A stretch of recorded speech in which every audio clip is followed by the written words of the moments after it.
Hello and welcome to this special edition of Asia News Sunday. I'm Susan Yu in Yan'an, China, the communist stronghold during the country's civil war. Well, it was here where Mao Tse-tung and his guerrilla force settled after completing their legendary Long March. And it was also here where Mao started to devise his own brand of socialism, which eventually won over the country's peasantry and China itself. China became the master of its own destiny, but that destiny would be marked with triumph and tragedy, from the turbulent Great Leap Forward and Cultural Revolution to the rapid economic gains in the 1980s and 90s. We now look at why for many it is a time to celebrate and to reflect on the past 50 years and what may lie ahead.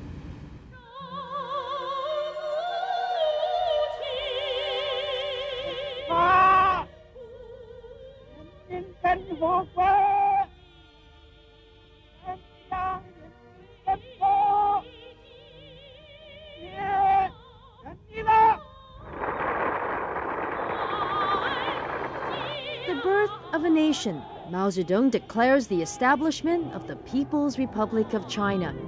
That was 50 years ago.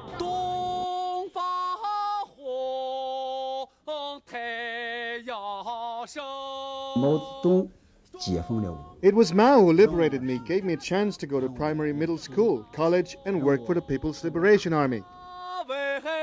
My image of that time is it's bright, like the country is like a garden.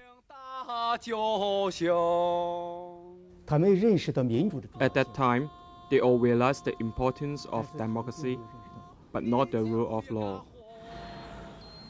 China, a country representing a fifth of mankind and the last communist giant. And it's here in the cave city of Yan'an where the Chinese come to pay homage to Mao Zedong, Deng Xiaoping, Zhou Enlai, and other revolutionary leaders.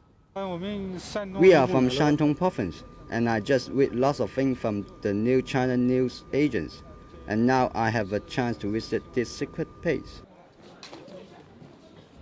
Nearby, military cadets trek to where the Long Marchers lived.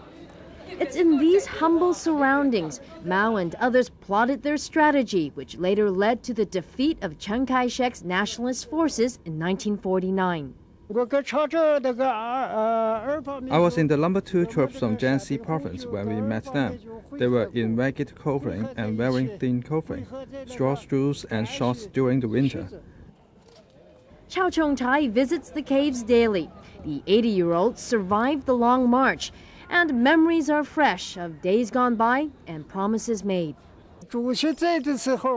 Chairman Mao said that after liberation, we would put up buildings, live upstairs and downstairs, and have lights and telephones. He said everything would be great. The symbolism of the Yan'an caves reflect the difficult period and the hopes of the revolution and the new China which developed from the Yan'an caves. Without the Yan'an caves, there would be no new China. The new China meant carrying out land reform. The communists rectified centuries of inequality for peasants. For Mao, another goal was to do better than the West, to even outperform its ally, the Soviet Union, in steel and grain production. In his eyes, these were the keys to success. Like emperors centuries ago who easily mobilized the peasant population, Mao convinced the masses that planting the seeds of modernization had to be done quickly and loyally. Well, Mao once said revolution is no dinner party, but little did he know that would be the case for the Communist Party's task of trying to feed its people.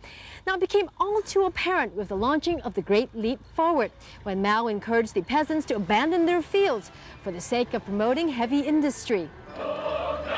That was in 1958, when in just over 6 months, nearly all of the peasants were herded into 26,000 communes dotting the country. In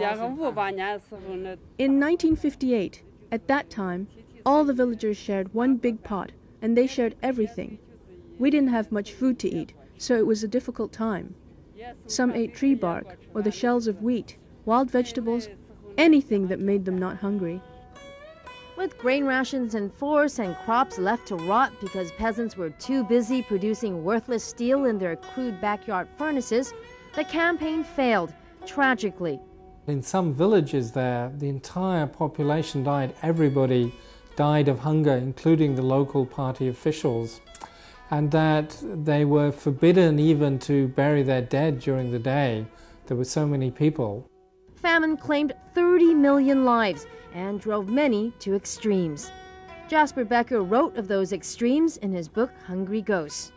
People talked as well that there had been cannibalism in some of the villages, and one man I spoke to actually took part in this in actually cutting the flesh from the corpses of his neighbors. Authorities publicly referred to the famine as the year of scarcity, the handiwork of Mother Nature.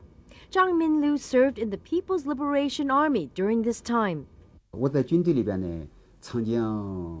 time, I once had a chance to go camping in southern Anhui province.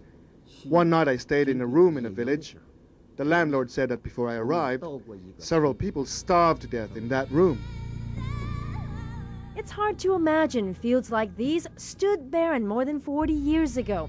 But in the 1980s, agricultural reforms meant land was returned to the people and production soared. It's still a hard life, but for villagers and cave dwellers like Zhang Fangzi, life is good, especially since she's now a proud owner of a television set. The television provides me lots of pleasures.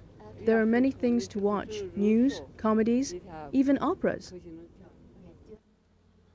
It's been a long road, not just for the farmers, but also for those persecuted after the Great Leap Forward. Many began to question Mao's leadership. To stem the criticisms, what followed were political struggles, campaigns to stamp out Mao's opponents, and the formation of the Red Guard youth brigades. The Cultural Revolution was born. These are the few treasured pictures of mine from the countryside in Heilongjiang, working on the state farm. And I borrowed some of these, the heavy clothes is mine, and some I borrowed, and I took these pictures. I was very proud of myself. As a 12-year-old, Julia Qianya joined Mao's Army of Red Guards in 1966. She would also become a casualty of China's lost generation. By the time we should study, then Cultural Revolution came, we didn't have school to go to. By the time you're supposed to get married, and then you don't have a job anymore. And then by the time you're supposed to give birth to your children, there's only one child. This one-child policy came into place. After Mao's death in 1976, the main force behind the Cultural Revolution, the Gang of Four headed by Mao's wife, was arrested on charges of plotting a coup. In hindsight, many believe the trial was a major turning point for China. People didn't pay attention to the rule of law. It was a tradition of ethics, the rule of man, and that meant more than the rule of law. Without the lessons of the Cultural Revolution, we wouldn't have realized the importance of it so quickly. It would be a decade later that the issue of the rule of law would grip the Chinese and the rest of the world, with the